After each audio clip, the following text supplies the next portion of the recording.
Hi everyone, let's have a look at my preferred bullish and bearish scenarios from the medium time frame to the micro, starting with this final leg to the upside where this is an extended wave 1 followed by wave 2, 3, 4 and 5.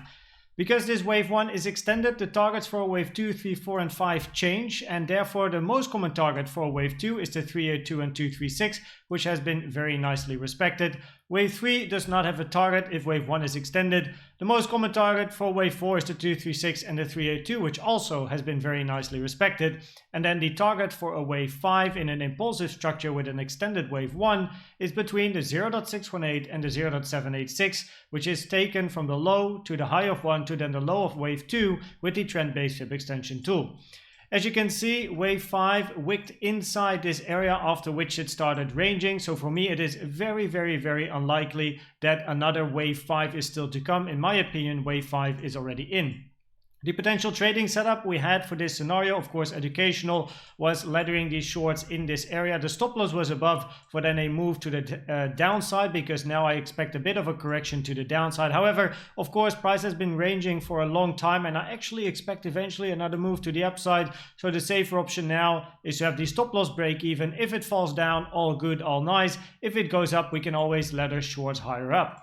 If we then look at the scenario, the corrective structure that I'm actually looking for at the moment, it is an expanding flat, because I really like to hit the 30k area. There's a couple of confluences here as well. We have a weekly naked point of control and a weekly also at that 30k area. So something like this would be very nice. The high of wave 5 is either a bigger wave 1 and then a 1, 2 and 3 for a lot more upside, or it is a wave 5 and we can expect a deeper correction to come. However, the first part of that correction would then be to have a 3 wave over here in a WXY, for example, then a move to the upside in 3 waves for a wave B. So we have an A, B and then an explosive C to the downside, which is then an expanded flat. The most common target for wave B in an expanded flat is the 1.236 and the 1.38, which is between 29.6k and basically the 30k area. And I think that this would be very nice, where now one could potentially be in this second structure. So what you're seeing, by the way, is a bars pattern. This is a part of price action from history from 2021 that I copied on the current price action, because even though price does not repeat itself, you do see that in Elliott Waves and on the Bitcoin chart, things can not necessarily repeat but kind of copy previous price action. So over here, the first structure down, structure up, then having this second structure down, not taking the lows over here, and then eventually moving to the upside for wave B, creating an ABC expanding flat in this first structure. That is what I'm looking for at the moment. If we then zoom into the 1 hour time frame and actually have a little bit of a closer look at what's been happening, this is my bullish scenario at the moment, where this WXY is part of a bigger A with a very nice bounce of this wave Y in the most common target area of a wave Y as well, where the trading setup was to ladder these longs in this area and then eventually stop loss below, trading it to the upside for potentially wave B. By now, this stop loss should already be break even, probably take profit 1 has been hit. And yeah, now it's just seeing how it goes. Either stop loss break even gets hit or we go to the upside. That's the question. The second scenario in this case is then a W zigzag over here, followed by an X. Wave X can still finish a little bit here, but I'm not too fancy. I don't really fancy price taking this low over here, unless it is with a wick closing above and then to the upside, like a swing failure pattern, because I think if this low is taken, this low is basically the next target. But in this scenario, the bullish one, this low does not get taken and we have a W, X and eventually a Y to the upside, where again we have the most common target for wave B that we're looking for in an ABC expanding flat. The target area most commonly for wave Y is actually just below, but of course price can wick into the wave B target area, close in the Y for then eventually a move to the downside.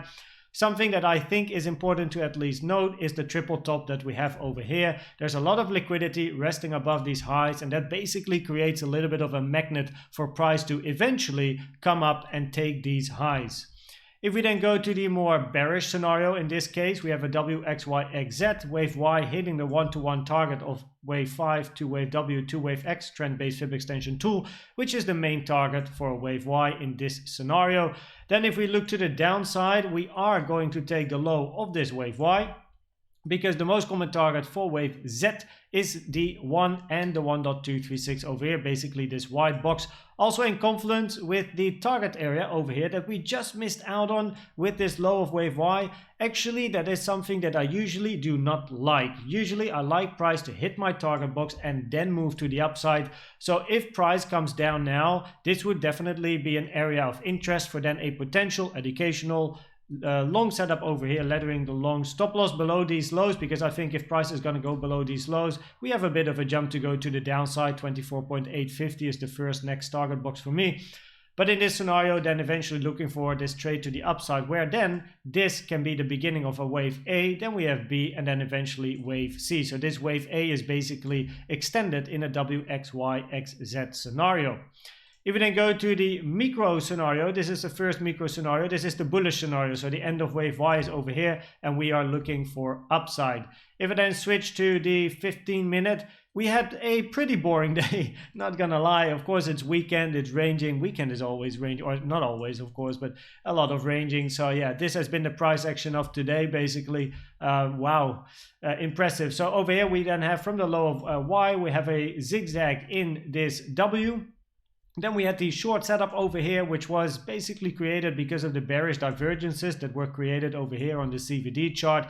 For then a move to the downside, where my primary target is this target box. So that is a nice win close trade. And then eventually we have this potential scenario where this then is the first structure of wave X, a second structure of wave X, and a third structure of this bigger wave X, creating a WXY structure in then this wave X. I think if price is going to go below this low, as mentioned before, the next target I would look for is over here, unless it is going to be like a swing failure pattern type of move. But there's not much support resting below these lows. So if price is going to go below here, yeah, I think it's going to be a move to the downside. However, in this scenario, with the potential trading setup we had, the longs were laddered in the target box area over here with the stop loss below this low. However, with the price action that we have at the moment, it is much safer to up the stop loss, because I do again think if this low is taken, downside can be expected. And if we do get the swing failure pattern, the like adding positions again, of course, is much safer. So the stop loss, if it was a 1% risk with the stop loss below this low, it is now minimized to maybe a 0.1% risk or 0.2% risk, so absolute minimal risk over here for potentially then a bigger gain, of course. So that is actually very nice. And yeah, it doesn't really matter what price is going to do, right? We have a bigger winner, very small loss potentially. That's all good. This does look like a three-wave structure to the upside. Counting the lower structures is actually very difficult because of the ranging stuff that we have going on over here. So very likely there's complex scenarios on the lower time frames, but you really have to go to 3 or 5 minutes to really go into this stuff over here. Also with the price action double wick that we have. So this looks like a three-wave to the upside, which is a corrective structure. This looks like a three-wave to the downside, or maybe a WXYXZ, so a little bit more downside expected. Very difficult to say in general. If this is a three-wave structure, then this can also be an A, B, C expanding flat. So yeah, there's a lot going on, of course. So let's stick with the, let's say, a little bit higher micro time frame instead of mini microing the stuff that is going on over here, because honestly, it's not too important for the scenarios that we have on the chart. And if we then go to the micro bearish scenario, we have a over here. And because this is three waves, it's not only a potential WXY, it is also a potential A, B, C. So you can create an expanding flat or a regular flat with this particular scenario as well. And in this scenario, again, three waves in A, WXY, or this X can be extended and end over here, but it can be a WX and then eventually a Y to the downside, where for this target, I would be looking to take these lows and also hit this target box. So that would be the place to potentially ladder the longs, stop loss below the lows, for then eventually that trade to the upside, where I am still looking for that 30K level. I think that would be brilliant to go up to the 30K level. And also because if this is the high of wave 5, we have been ranging here for so long that it is actually quite likely price will eventually go up to hit that 30K level, because this is not an impulsive move to the downside. It's not like a 1, 2, 3, 4, 5, you know, that makes it a lot less likely to go to the 30K, but this is definitely more of a complex corrective structure. and therefore for me it makes it a bit more likely that the 30k level is going to be hit. Of course, we had news today which was actually very disappointing. We had this news going on, but if we look at the lower time frames, no direction was chosen. It is weekend, or it's actually not weekend, sorry, it's Friday, but it's Easter. I hope you guys have a good Easter. But yeah, nothing happened. We just continue ranging. So yeah, we will see what happens throughout the weekend. Of course, I hope nonetheless this video was helpful or valuable to you. I'd like to thank you for watching and subscribing, and I of course will see you at the next one. Bye bye.